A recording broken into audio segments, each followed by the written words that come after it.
Good morning babies. അപ്പോൾ welcome to a day in my life video. അല്ല, ഒരു വ്യത്യാസമുണ്ട്, productive day in my life video. Okay, അപ്പോൾ നമുക്ക് തുടങ്ങിയാലോ. അപ്പോൾ ഞാൻ രാവിലെ തന്നെ എണീറ്റ് ബ്രഷൊക്കെ ചെയ്ത് കുറേ വെള്ളം കുടിച്ചു. ഇപ്പോൾ കുറേ ദിവസമായിട്ട് വെള്ളം കുടി ഭയങ്കര കുറവാണ്. അപ്പോൾ പ്രൊഡക്റ്റീവ് ഡേ ആയതുകൊണ്ട് നിറയെ വെള്ളം കുടിച്ചു. ഞാൻ വേഗം റെഡിയായി അമ്പലത്തിൽ പോകാൻ വേണ്ടിയിട്ട്. അപ്പോൾ അമ്പലത്തിൽ പോകാൻ വേണ്ടി ഡ്രസ്സൊക്കെ സെറ്റ് ചെയ്ത് റെഡി ആവാൻ നിൽക്കുമ്പോഴാണ് ഇത് ഞാൻ കണ്ടത്. അപ്പോൾ ഇങ്ങനെ എൻ്റെ പോലെ കുപ്പിവളകൾ ഇഷ്ടമുള്ള, കളക്ട് ചെയ്യാൻ ഇഷ്ടമുള്ള ആരെങ്കിലും ഉണ്ടെങ്കിൽ ഒന്ന് കമൻറ്റ് ചെയ്യണേ. അങ്ങനെ നടക്കുന്ന വഴിക്കാണ് ഞാൻ ഈ മരം കണ്ടത്. നമുക്ക് കഴിച്ചാൽ അതിന് ഇലകളൊന്നുമില്ല. അപ്പോൾ എനിക്കൊരു കൗതുകം തോന്നി, ഞാൻ വെറുതെ അതിൽ ആഡ് ചെയ്തു നിങ്ങളെയും കൂടെ കാണിക്കാൻ വേണ്ടിയിട്ട്. അത് പോട്ടെ. അങ്ങനെ ഞാൻ അമ്പലത്തിൻ്റെ ആ ഒരു അറ്റ്മോസ്ഫിയറൊക്കെ ഇങ്ങനെ എൻജോയ് ചെയ്ത് നിൽക്കുകയാണ്. ഒരു പ്രത്യേക വൈബാണ്. അങ്ങനെ തൊഴുത് പ്രസാദമൊക്കെ വാങ്ങിച്ചിറങ്ങി. ഞാൻ പറഞ്ഞില്ലേ, എനിക്കിവിടെ ഭയങ്കര ഇഷ്ടമാണ്. ഒരു പോസിറ്റീവ് എനർജിയാണ് ഗൈസ്. രാവിലെ എനിക്ക് മടിയാണ്, എന്നാലും ഇവിടെ വന്നാൽ മടിയൊക്കെ പെട്ടെന്ന് മാറിക്കോളൂ കേട്ടോ. അങ്ങനെ ചെന്ന് ഞാൻ കുറച്ച് നേരം അമ്പലക്കുളത്തിൻ്റെ അവിടെയൊക്കെ പോയിരുന്നു. അങ്ങനെ ഇരുന്നപ്പോഴാണ് എനിക്കൊരു കാര്യം ഓർമ്മ വന്നത്. പ്രസാദത്തിൽ എനിക്ക് വെള്ളപ്പൂവുണ്ട്. വെള്ളപ്പൂ കിട്ടിയാൽ നമ്മുടെ ആഗ്രഹം നടക്കുന്നതാണ് ഗൈസ്. അപ്പോൾ ഇന്ന് ഞാൻ പ്രാർത്ഥിച്ചത് നടന്നില്ലെന്ന് ഞാൻ പറയാവേ. അങ്ങനെ ഇത്തിരി നേരം കൂടി ആറ്റ്മോസ്ഫിയറൊക്കെ ഇങ്ങനെ എൻജോയ് ചെയ്ത് കാറ്റൊക്കെ കൊണ്ട് നിന്ന് തിരിച്ച് വരുമ്പോഴാണ് ഞാൻ ഈ പൂ കണ്ടത്. ഇതിന് ഞാൻ കുഞ്ഞു സൂര്യകാന്തി എന്നാട്ടോ പറഞ്ഞിരുന്നത്. ഇതിൻ്റെ ശരിക്കുള്ള പേര് അറിയുന്നവർ ഒന്ന് കമൻറ്റ് ചെയ്യണേ. അങ്ങനെ തിരിച്ച് വീട്ടിലെത്തി ബ്രേക്ക്ഫാസ്റ്റൊക്കെ കഴിച്ചു. ഓടിപ്പോയി ഹോസ്പിറ്റലിൽ പോകാൻ വേണ്ടി റെഡിയായി. അപ്പോൾ ഞാനൊരു കാര്യം കാണിച്ചുതരാം. ലിപ്സ്റ്റിക്ക് നോക്ക്, എന്ത് രസമാണെന്ന് അറിയാം. ഒരു വാമ്പയർ റെഡ് കളറാണ്. ഇതിട്ട് കഴിഞ്ഞാൽ പിന്നെ മുഖത്ത് വേറെ ഒന്നും ഇടണ്ട, അത്ര അടിപൊളിയാണ്. അങ്ങനെ ഞങ്ങളിങ്ങനെ ഹോസ്പിറ്റലിലെത്തി.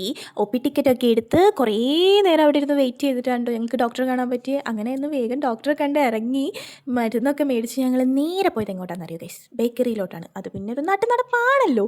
എന്തെങ്കിലും പുറത്തിറങ്ങി കഴിഞ്ഞാൽ ബേക്കറിയിൽ പോയി എന്തെങ്കിലും മേടിക്കാൻ നമ്മൾ വീട്ടിലോട്ട് തിരിച്ച് വരുന്ന ചരിത്രമില്ല. അങ്ങനെ ചെന്ന് ഞങ്ങൾ കുറച്ച് കേക്കും ചോക്ലേറ്റൊക്കെ നോക്കി, കേക്കും ബിസ്ക്കറ്റും ചോക്ലേറ്റ്സൊക്കെ മേടിച്ച് അവിടുന്ന് അതൊക്കെ ബില്ല് ചെയ്ത് നേരെ പോയത് പച്ചക്കറി കടയിലോട്ടാണ് ഗൈസ്. അപ്പോൾ പച്ചക്കറി കടയിലോട്ട് പോയി കുറച്ച് പച്ചക്കറിയൊക്കെ മേടിച്ച് നേരെ ചെടി വാങ്ങാൻ പോയി. എന്നിട്ട് ഈ ഓറഞ്ച് പൂവുണ്ടോ, അത് ഞങ്ങൾ മേടിച്ചു കേട്ടോ. പിന്നെ നേരെ വീട്ടിലെത്തി നല്ല സൂപ്പർ ലഞ്ചും കഴിച്ച് ലേസും കഴിച്ച് കുറച്ച് നേരം ഇങ്ങനെ ലേസൊക്കെ എൻജോയ് ചെയ്തിരുന്ന്.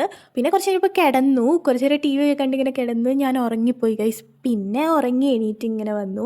ഉറങ്ങി എണീറ്റ് ലൈക്ക് ആ ഒരു ഈവനിങ് വൈബൊക്കെ ആസ്വദിച്ചിങ്ങനെ വന്ന് ഒരു കപ്പ് കോഫിയും എനിമിയൊക്കെ കണ്ട് ഇങ്ങനെ ഇരുന്ന് കേക്കൊക്കെ കഴിച്ചും എല്ലാം എൻജോയ് ചെയ്തതൊക്കെ കുടിച്ചിരുന്നു. അപ്പോഴേക്കും അമ്മ ഒന്ന് പറഞ്ഞു കുളിച്ച് വിളക്ക് വയ്ക്കാൻ. അപ്പോൾ വേഗം ഫ്രഷ് ആവാൻ വേണ്ടി പോയി.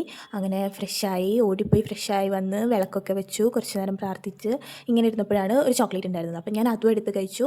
അങ്ങനെ ചോക്ലേറ്റൊക്കെ കഴിച്ച് കുറച്ച് റിലാക്സ് ആയപ്പോഴേക്കും നമ്മുടെ ഡിന്നർ കഴിക്കാനുള്ള സമയമായി. അങ്ങനെ ഞാൻ വേഗം ചോറും കറിയെല്ലാം കൂടി ഡിന്നർ കഴിച്ചു. സ്കിൻ കെയർ ടൈമാണ് ഇനി. അപ്പോൾ വേഗം ഞാൻ എൻ്റെ skin care night skin care റൊട്ടീനൊക്കെ ചെയ്ത് കംപ്ലീറ്റ് ചെയ്തു. ഇപ്പോൾ ഈ ലിപ് ബാം അടിപൊളിയായിട്ട് ഗൈസ്, വിഷ് കെയറിൻ്റെ എല്ലാവരും ഒന്ന് മേടിച്ച് ട്രൈ ചെയ്ത് നോക്ക്. പിന്നെ ഈ റോസ്മേരി വാട്ടർ ഹെയർ ഗ്രോത്ത് നന്നായി പ്രൊമോട്ട് ചെയ്യുന്നുണ്ട്.